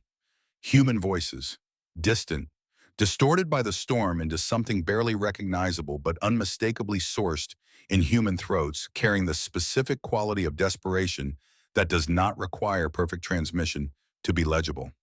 I was already reaching for my coat. Cale said, not a warning, a statement of fact that required acknowledgement before I acted on what I was already doing. "I know," I said. He looked at me. In his face was the same arithmetic. I was performing the specific calculation of two people who have been each other's entire world for long enough to understand the weight of what the other carries. He had spent 6 years in a Pittsburgh orphanage, sleeping with my letters under his pillow and asking the ceiling whether I was still looking. I had spent 6 years saving the money and making promises and counting the time until I could go and get him. Neither of us was particularly good at watching the other walk into danger. "Take the rope," he said. I took the rope. I tied one end to the iron ring I had set into the cave wall beside the door when we built the place, the ring whose purpose had seemed theoretical until now, a precaution against a situation I had hoped would remain hypothetical. I coiled the rest over my shoulder. I dressed in everything available, and I opened the door. The cold was immediate and structural. Not temperature as a sensation, but temperature as a physical fact, a force with intentions of its own. It went through the coat and through the layers underneath in the purposeful way of something that has identified what it wants and is moving toward it. I braced against it and I stepped out. The first trip brought back the Sinclair family. I found them a quarter-mile south of the canyon entrance, at the point where the track that served as the main approach to Redwall Canyon met the road that connected the outlying ranches to Sweet Rock. Two wagons were stranded there, both stopped at angles that suggested they had been moving and had simply ceased to be able to move, one with its front wheels buried to the axles in a drift that the wind had built against the canyon wall, the other listing badly with a cracked wheel spoke that had given way at some point in the last few hours. Beside the leaning wagon, a man was working at the snow with his bare hands. Not with a shovel, whatever tools they had carried were either buried or lost to the storm. Just his hands bare to the second knuckle and the wrong color for bare skin, in this temperature working at the drift with the desperate economy of someone who has exhausted every other option and is now doing the last available thing because stopping is not a category of action he is prepared to enter. Behind him inside the wagon shapes, a woman, children. His name was Warren Sinclair. He told me this later in the cave when he was warm enough to produce coherent sentences. He had been moving his family west from Nebraska, had been caught by the storm on the road with no shelter within reach, and no way to return to the last settlement before the drifts made the road impassable in both directions. His wife Martha had given her coat to the children hours before, the kind of calculation that mothers make without thinking, subtracting from themselves to extend what was available to others, spending the warmth of their own bodies against the future. The children were James, 9 years old, and already attempting to help his father when I arrived, his small hands working alongside Warren's with a focused ferocity that was heartbreaking and useless in roughly equal measure. Annabelle, 7, who had retreated to some internal room of herself, where the cold and the fear could not follow her, her eyes open but directed inward, processing things privately. And Pearl. Pearl was 4 years old. She lay in Martha's arms as still as a sleeping child, except that she was not sleeping, and the stillness had a quality that sleeping stillness does not have. I pressed my ear to her chest. The heartbeat was there. It was present in the way that a candle is present in a large dark room, technically adequate evidence of combustion, but not sufficient by any comfortable margin. I put Pearl inside my coat against my body, and I ran. The second trip brought Thomas Wakefield and Grace Pennington and Cecilia Tate and 3 cowboys who had been driving cattle and had lost the cattle and most of their equipment, but had survived by doing exactly what the old-timers always said about blizzards: pressing together behind the largest obstacle available and sharing what heat their bodies could produce in combination. The third trip was the one that changed everything, though I did not understand this immediately. I found them in the last wagon on the road, the one that was still partially upright, its canvas cover shredded by the wind, to something that provided the appearance of shelter without the reality. I pulled the canvas back and found 3 people. A young woman, 17, with wide eyes that had been doing the specific work that terrified eyes do when they cannot afford to communicate the full extent of what they are seeing. A little girl, 8 years old, gripping the older woman with fingers that had passed through pain and were now in the territory beyond it, where the body begins to negotiate with itself about what it can spare. And the older woman unconscious, breathing with the shallow, irregular rhythm of someone whose body is managing a crisis that has been accumulating too long. I saw the wound at the same moment I recognized the face. The canvas of the wagon had given way at some point, and a piece of the broken frame, rough-edged pine split rather than sawn, had driven itself into the woman's thigh at an angle that meant it had been working deeper with every movement of the last few hours. The blood had soaked through her skirt and into the blanket beneath her, and had begun to slow in the way that blood slows when the body has been losing it for long enough to start making compensations. The face was Clara Croft's. I stood there for the length of one held breath. In that breath, I moved through the full inventory of what Harlan Croft had done to us: the contaminated creek, the men in the dark road, the satchel emptied into the mud, the legal and social machinery he had deployed from his position of advantage against 2 orphans, whose only offense was refusing to be useful to him on his terms. I moved through all of it, the whole accumulated weight of 2 months of systematic persecution by a man who had mistaken cruelty for strategy. Then I looked at Clara Croft's face. At her daughter Ada, standing in the cold at 8 years old, Ada, who had come to our cave every night for 3 weeks, who had drunk Kale's medicine without complaint, who had asked about the plants and folded the diagrams carefully into her coat pocket. At the 17-year-old girl whose name I would learn was Charlotte Harlan's niece, who was trying to hold everything together with arms that had been doing it for too long. I reached in. "Carry what you can of her," I told Charlotte. "I will take the other side. Ada, you walk between us and you hold on to my coat and you do not let go for any reason." She nodded with the 8-year-old seriousness that I had come to recognize as her particular form of competence. We moved. By the time we had made the third trip and gotten everyone through the door, the cave held 19 people. 19 people in a space built for two with provisions for two designed around the needs of two. And yet, as I stood at the door and counted what was inside, what I found was not the arithmetic of inadequacy but something else. The cave was warm, not sufficiently warm in the way of a space where warmth is being generated against resistance, genuinely pervasively warm, the walls doing what they had been built to do, the hearth positioned where the airflow required it, the biological processes in the wall's core producing their steady, sourceless heat independent of the fire. The temperature held at 60 degrees. 19 people breathed and moved and radiated heat, and the cave absorbed all of it the way it absorbed everything. Taking it in, storing it, and returning it slowly through the night, hours releasing nothing to the storm outside that the storm had not already paid dearly to produce. God, Warren Sinclair said when he had been inside long enough for his body to register what was surrounding it. He said it quietly to no one in particular, with the specific reverence of a man who has just recalibrated his understanding of what is possible. "It is like summer in here." Cale did not pause to receive this. He was already working and had been working since the moment Pearl came through the door, had made his assessment and begun his response with the efficiency of someone who has organized all his available resources around this exact kind of moment without knowing it was coming. He took Pearl from me. He warmed her slowly with the deliberateness that Saoirse had taught him, the patience of a healer who knows that urgency and haste are different things, that the urgency of a situation does not require haste, in the response that warming a frozen body too quickly is its own kind of harm. He heated stones in the fire and wrapped them in cloth and arranged them around Pearl's small body without touching her skin directly, allowing the warmth to radiate inward in stages.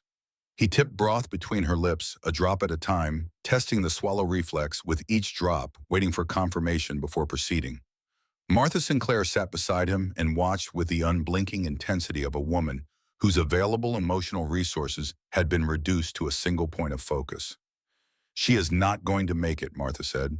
Not from despair, from the particular clarity of someone who has been watching a situation too long and has arrived at a conclusion they cannot evade.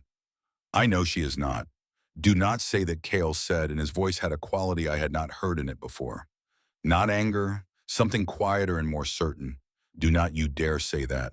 He worked through the first hour and into the second, and as he worked he reached for something that I had not seen him reach for consciously before, the lullabies that Saoirse had sung to him when he was small and sick and the Pittsburgh orphanage doctor had shaken his head over his cot and made his arrangements. The melodies she had hummed while measuring herbs and waiting for medicine to work, while sitting beside children in the dark hours when the line between one outcome and the other is at its most contested. He began to sing. His voice was rough from the days of cold and the smoke from the hearth and the general wear of everything the last week had required of him. The words came back in pieces, half-remembered Irish phrases that his tongue knew better than his waking mind did, the muscle memory of songs heard in early childhood when you absorb language through the body rather than through the intellect. He sang fragments and gaps and repeated the parts he was certain of, and the melody held even where the words did not. The cave went quiet. Not completely, there were still the small sounds of 19 people occupying a shared space, the breathing and the settling and the low murmur of people speaking to each other in the specific register of exhaustion that comes after a long fear. But it quieted around Cale's voice the way water quiets around something still. People who had been talking stopped. People who had been tending to their own cold stopped tending to it and simply listened. Martha Sinclair's face, which had been set in the controlled grief of a woman who had made a decision about what was coming, began to change. On the far side of the cave, I was working on Clara. The wound in her thigh had stopped bleeding, but stopped in the specific way of a wound that has been bleeding long enough to exhaust the immediate blood supply to the area, which is not the same as stopped because the wound is managed. The fragment of wagon frame had been removed when I first brought her in, extracted with the pliers from Obadiah's toolset, which Obadiah had directed me to from the bench where his leg required him to remain, talking me through the procedure, in the calm instructional voice of a man whose hands are more useful than his current position allows. What remained was a wound 4 inches long and deep enough to require attention that a clean bandage could not provide. I threaded the sewing needle with the heaviest thread I own, the thread I used for canvas and leather for the repairs that required something that would hold under tension. I had no surgical instruments and no medical training. I had a needle and thread and the memory of Saoirse's voice describing the principle. Close the tissue, do not close the infection, pack the wound with what fights, what you cannot see. Yarrow Kell had told me without looking up from Pearl. As much as you can pack into it. Then honey, then close it. I cleaned the wound with boiled water. I packed it with yarrow from Kale's rebuilt stores, pressing the dried herb into the deep tissue with the careful, deliberate pressure of someone who understands that what cannot be seen can still be addressed. Then honey raw dark, the kind that Kale kept in a sealed clay pot because Saoirse had been specific about quality. I spread it over the packed yarrow and into every reachable part of the wound. Then I stitched. 12 stitches, each one placed with hands that did not shake, not because I was not afraid, but because fear and precision are not incompatible when the precision is necessary and there is nothing else to offer. Charlotte held the lamp, and Ada held her mother's hand, and I stitched a wound closed with a sewing needle in a cave in Arizona while my brother sang an Irish lullaby on the other side of the fire, and the walls held the warmth that they had been holding all month, and outside the blizzard did what blizzards do, and we did what we had been built for. When I finished, Clara's breathing had not changed, but it had not worsened. The wound was closed. Whether she would live was a question that her body would answer in the next hours and days in consultation with whatever governed these things. I had done what was available to do. I sat back and looked at my hands. Across the cave, Kale was still singing. His hand rested on Pearl's chest, counting the heartbeat beneath his palm, in the same way he had described his grandmother counting his heartbeat when he was small and sick, feeling for the rhythm, willing each beat to be followed by another.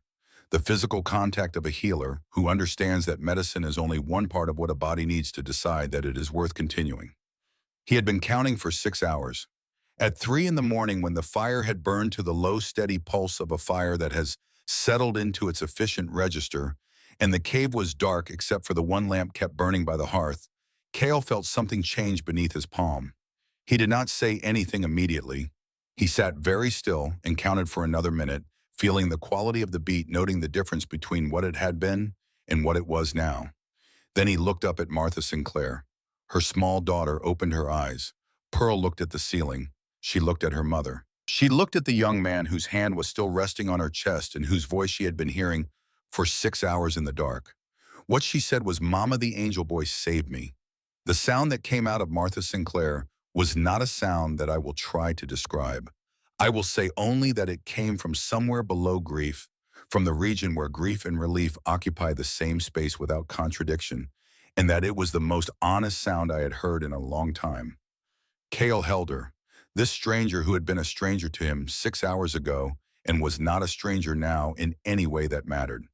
He held her the way you hold someone who has just come back from somewhere they were not supposed to have, to go firmly without any expectation of anything in return. And he let her cry until the crying was done. In that moment in the cave that Harlan Croft had tried to have condemned and Vivian Larch had tried to make into a social liability, and the Reverend at the Sweet Rock Church had called pagan and primitive, my brother sat with a stranger's grief and held it steady, while the walls held the warmth and the fire held its efficient burn, and outside the storm continued to be what it was. I looked at Ada Croft, who was sleeping against her mother's shoulder on the far side of the cave, her face clear and peaceful in the lamplight. I looked at the 12 stitches that were going to hold. I thought about the knowledge that had produced this night, the specific, practical, non-theoretical knowledge that Brennan Voss had carried from Cornwall to Pennsylvania and taught to his daughter across a kitchen table and an oil lamp.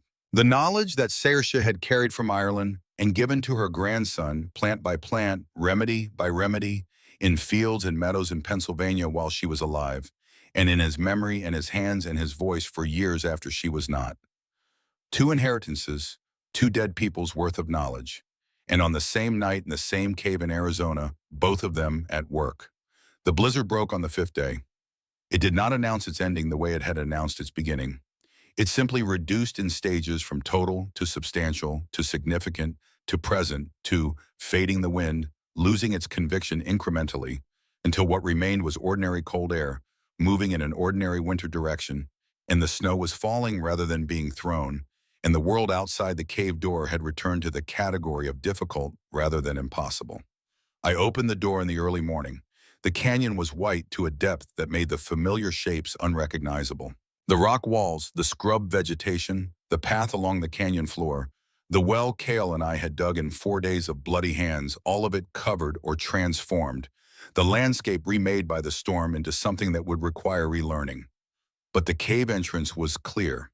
The shape of the structure and its position against the canyon wall meant that the wind had carried the snow past rather than into it, and the door opened without resistance into cold, clean air that had the quality of air after a storm purified, clarified, carrying none of the weight it had been carrying for 5 days. Scout came out beside me. He stood in the cave entrance and put his nose into the new air, working through it with the systematic thoroughness of a dog that is filing a full report on what has changed since the last time conditions were assessed. Then he looked south. Riders. They appeared at the canyon rim, first dark shapes against the white sky, moving carefully down the ice-covered path with the urgency of people who have been moving with urgency for some time and are not going to stop now because the path is difficult. 6 of them. 7.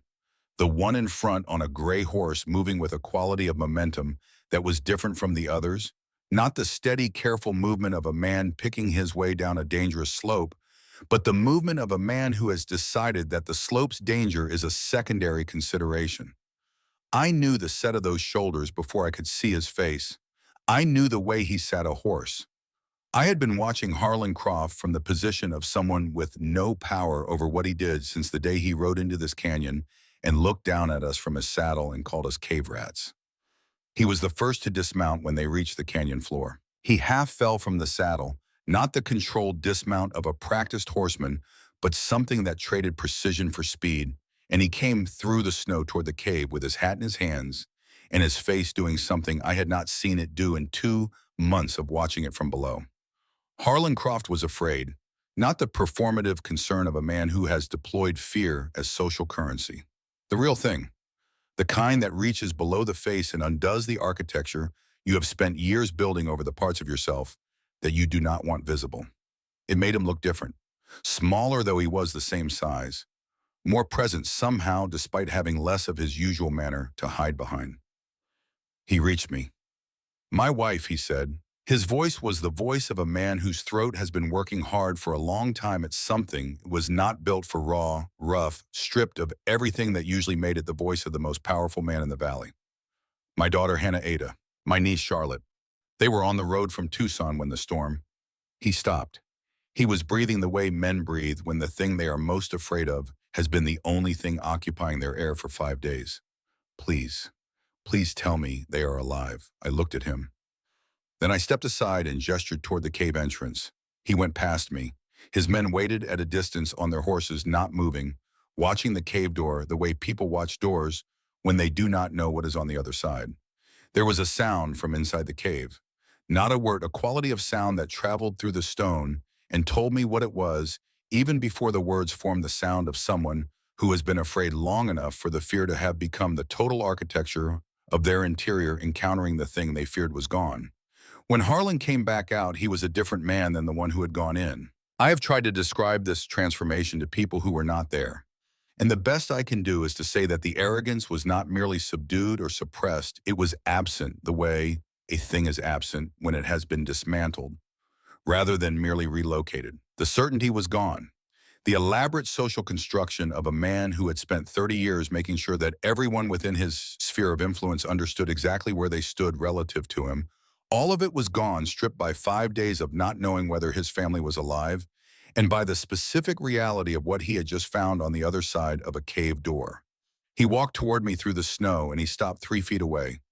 You saved them, he said. I said I saved everyone who needed saving. He looked at the cave, at the stone wall and the door, and the stovepipe sending its thin thread of smoke into the cold air. The smoke of a small, efficient fire, the smoke that had been visible for 5 days to anyone in this canyon who knew where to look. His voice was not the voice of Harlan Croft when he spoke again.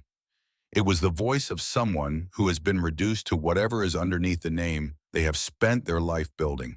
After everything I did, he said, after every rotten thing, why did you help them? I looked at him for a long time without answering.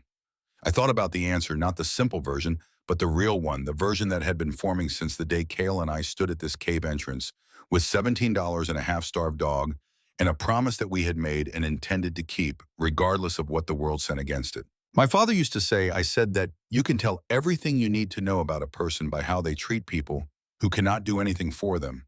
Your wife could not help me. Your daughter could not help me. The child I carried in through that door could not help me. They needed help, so I helped them.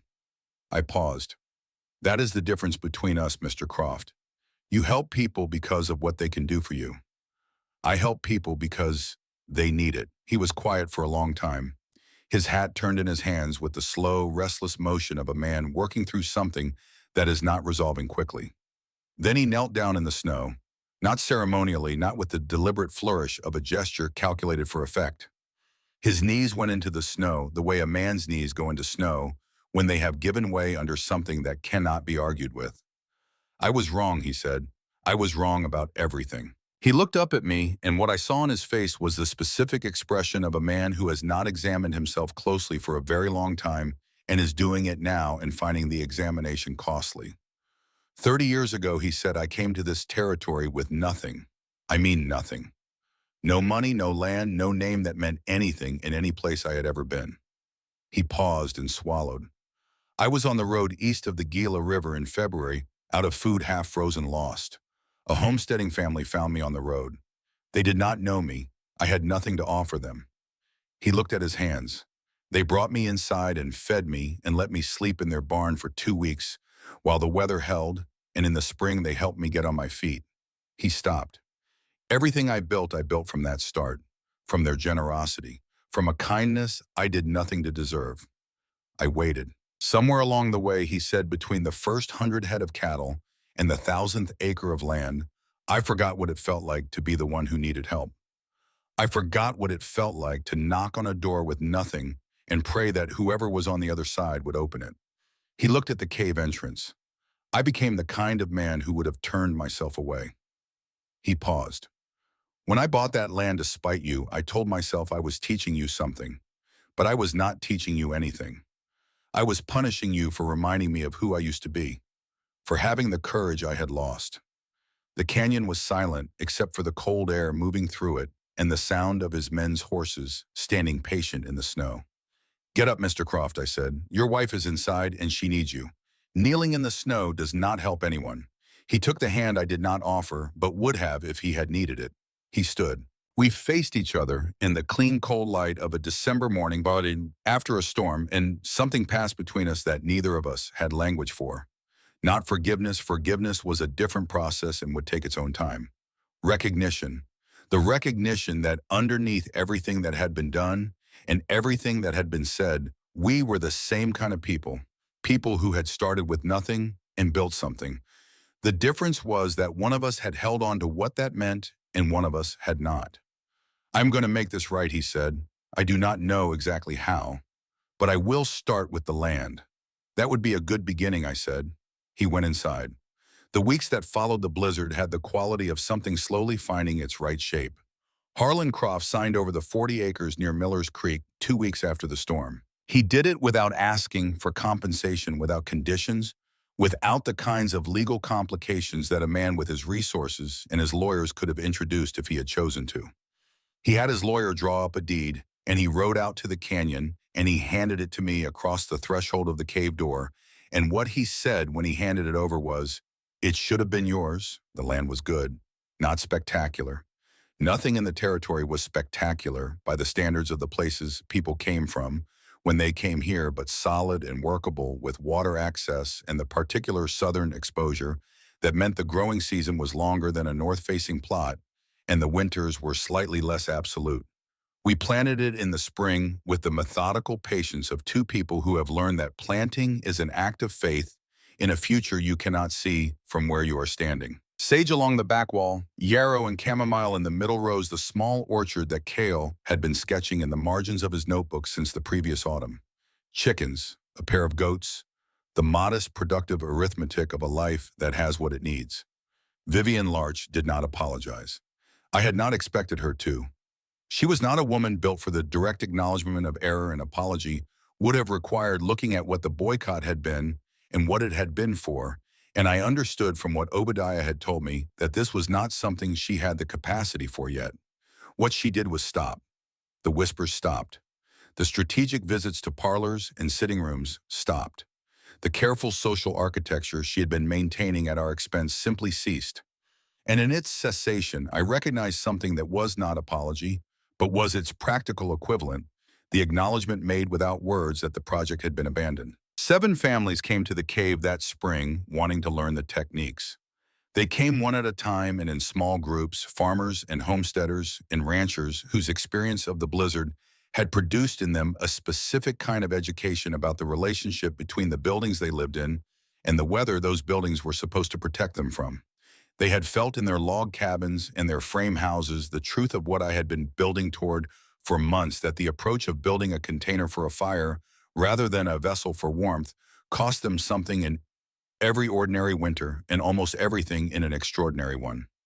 I taught them the way my father had taught me, not with the authority of someone delivering a finished system, but with the honesty of someone sharing what they had found and why it worked and what they had gotten wrong before they got it right.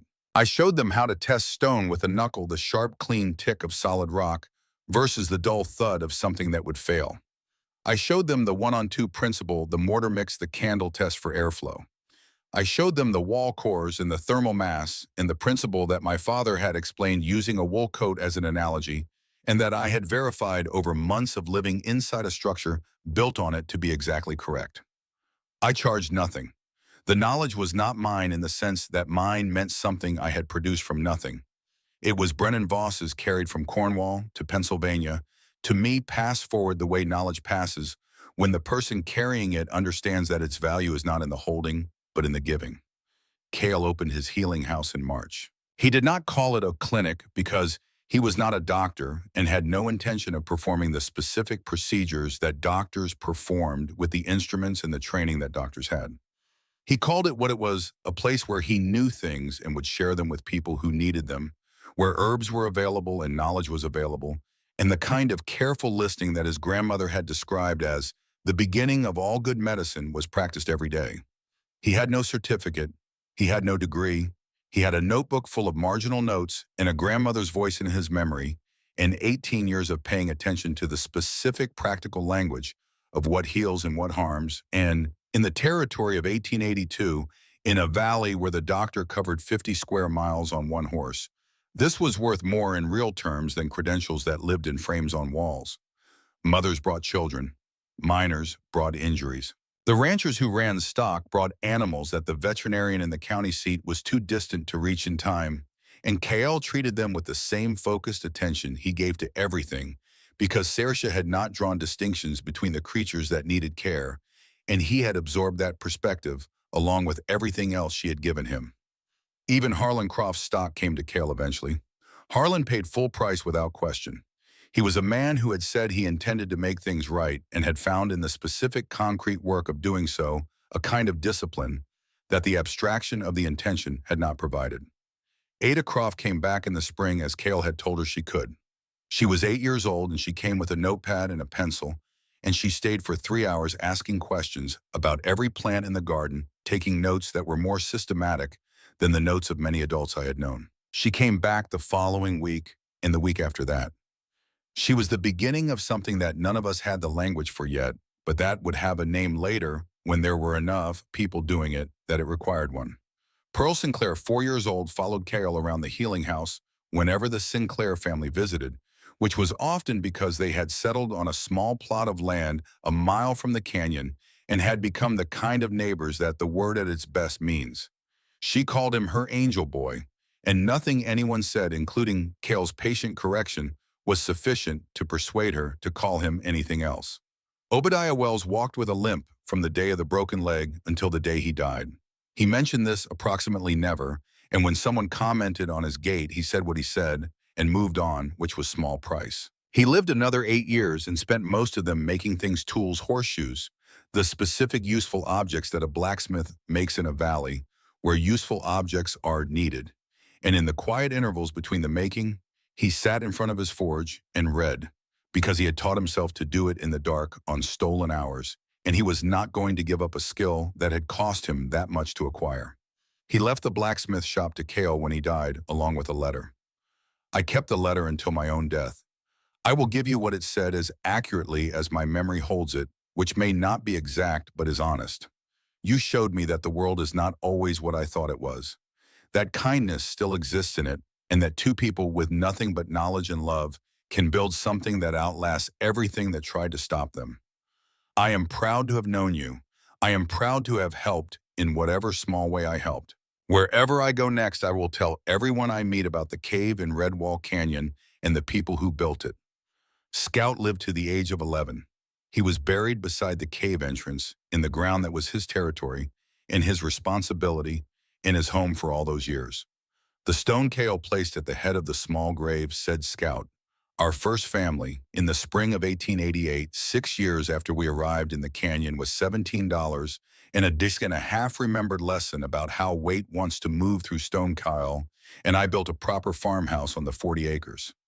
It was built into the hillside, not a cave, but something that had learned from one the living spaces set into the earth with the understanding that the earth is not something to be excluded from a home, but something to be in partnership with. It had a conventional wooden face above ground and a thermal mass below it, and walls thick enough to hold the Arizona winter without effort and release it again in the summer without complaint. We were not wealthy. This was not the life that wealth describes. There was always work, and sometimes there was not enough of things, and the territory was not generous, in the abstract, only in the specific ways that required learning its language, before it would tell you what it had to offer. But there was enough food, enough warmth, enough security to know that the particular desperation of those first months, the desperation of two people who had run out of everything except the knowledge their dead parents had left them, was not coming back. We kept the original cave. It was not a home anymore in the way it had been our only home. It was something larger than a home, a landmark, a place where anyone who needed a place could find one, where travelers could shelter and strangers could find food, and people who had lost their way in the canyon country could orient themselves. Cale hung the sign I had been planning since the first month we built the place. The sign I had known was coming without knowing what it would say, carved from a piece of hardwood using Obadiah's chisel, and filled with black paint and mounted above the cave door where it caught the light in both the morning and the afternoon. Haven, where no one is turned away. Below in letters slightly smaller, built on the knowledge of Brennan Voss, Cornwall, 1835 to 1870 by his children, 1882. I stood in front of it when it went up and read it twice. The second time I read it, I was not reading the words. I was hearing my father's voice at a kitchen table in Pennsylvania oil lamp. Between us, his coal-stained hands demonstrating something with a salt shaker and a piece of firewood saying, "Stone does not betray you. It is honest. If you understand it, it will protect you. Only people say one thing and do another." He had been right about the stone. Completely, specifically, verifiably, right the cave had held through everything the territory sent against it. The walls had never shifted. The mortar had never cracked the hearth, had drawn clean smoke into the right channel every single time. The knowledge he had carried from Cornwall across an ocean and given to his daughter across a kitchen table had held up to every test available. He had been right about people too, but in a more complicated way. He had been right that people betray. He had also been right in the implication of everything he built and taught and hoped for, that they can come around. That the betrayal is not always the final word. That a wall built strong enough, a door open wide enough, a willingness maintained long enough can change the conversation that a person has been having with their fear or their grief or their pride. Harlan Croft had betrayed us. He had also knelt in the snow.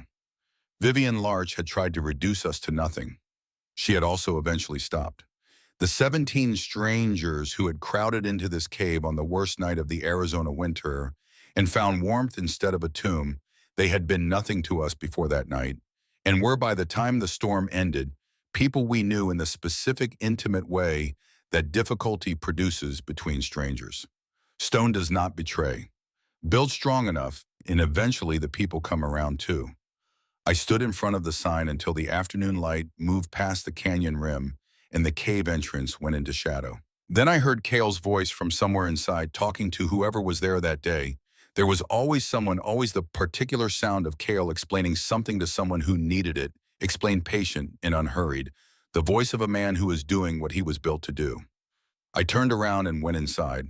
The warmth received me the way it always received me, without drama, without announcement, simply present the temperature. The earth chose to maintain at that depth, and in those walls, the gift that did not require making because it was already there, waiting for someone to learn how to hold it. The fire was low. It did not need to be high. The walls were doing the work.